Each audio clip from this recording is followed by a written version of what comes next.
Hello everyone and welcome back to Destiny. It is another day in July, and that means another reveal by IGN. IGN is of course covering Destiny for the entire month of July, and today's videos were centered around the Crucible, namely the revamped version of Control for Destiny 2. Aside from that, we got premiere gameplay of the Sentinel Titan and the Voidwalker Warlock, and of course they are both as badass as you would expect. Let's go ahead and break down everything we learned today in this video, brought to you by LootCrate.com.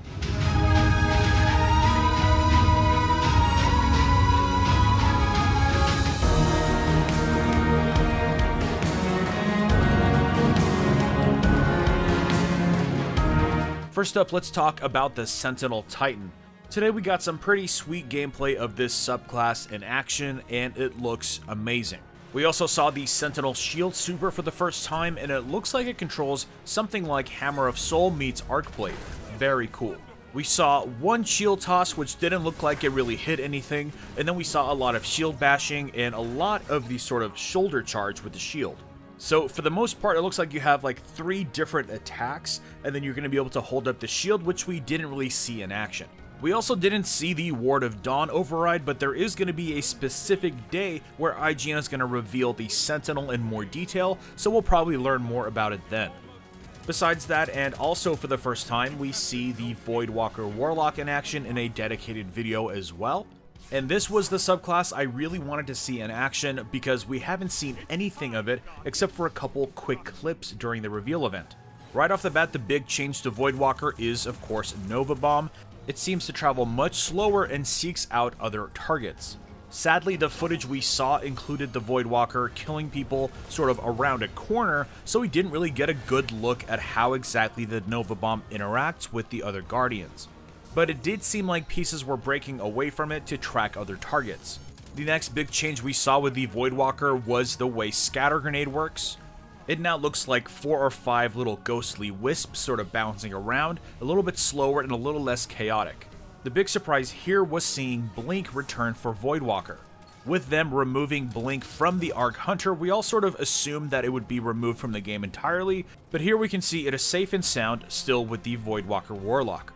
Not only that, but the animation for Blink seems to be far improved over that from Destiny 1. Here you can see that while using Blink, you still have a pretty good sense of your surrounding area and have a pretty good idea of how far you're traveling. We still see that there is a brief deactivation of your HUD, but at the very least, you still have a pretty good sense of where you are.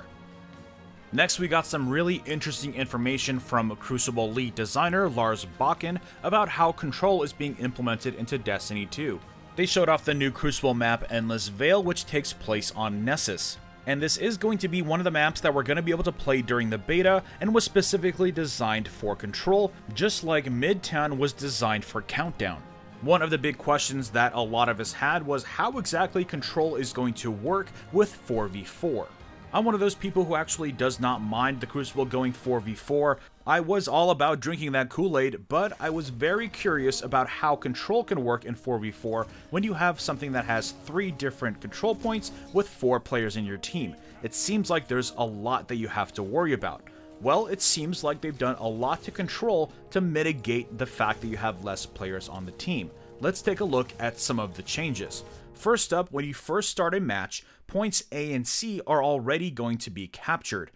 This will help speed up the beginning of the game and get you into the action a lot faster. It also means that you only have 2 other points that you have to worry about right off the bat instead of 3. You can go for that typical beeline, which a lot of players will probably do, making that first firefight happen within 10 to 15 seconds of starting the match. There are also a couple other changes that will help with the 4v4 format, starting with the fact that captures are no longer a 2-step process. Currently in Destiny 1, you have to neutralize the point and then wait again until you capture. This time, once you capture it once, that's it. No neutralization required. In addition to this, capture points are a lot faster. It seems to be as fast as having 2 or 3 people on the point, so this will mean that you can capture a point by yourself while the rest of your team protects your flanks or goes for a different point. Scoring is also much simplified, going to a single-digit number for getting a kill, and of course the modifier is still active, so 1 point per kill for 1 point captured, 2 points per kill for 2, and 3 points per kill awarded for having all 3 points captured. The interesting thing here is not necessarily the simplification. I mean, that's definitely really nice and should make things a lot more streamlined, but that does also mean no extra points for things like capturing the point or getting things like a melee kill. However, now with the new sort of defeated system, meaning that you still get a point regardless of killing or assisting, you still get an extra point for getting an assist. So this time around, it definitely benefits you to do sort of team shooting. You don't get the full multiplier, but you still do get 1 point, and that can make all the difference.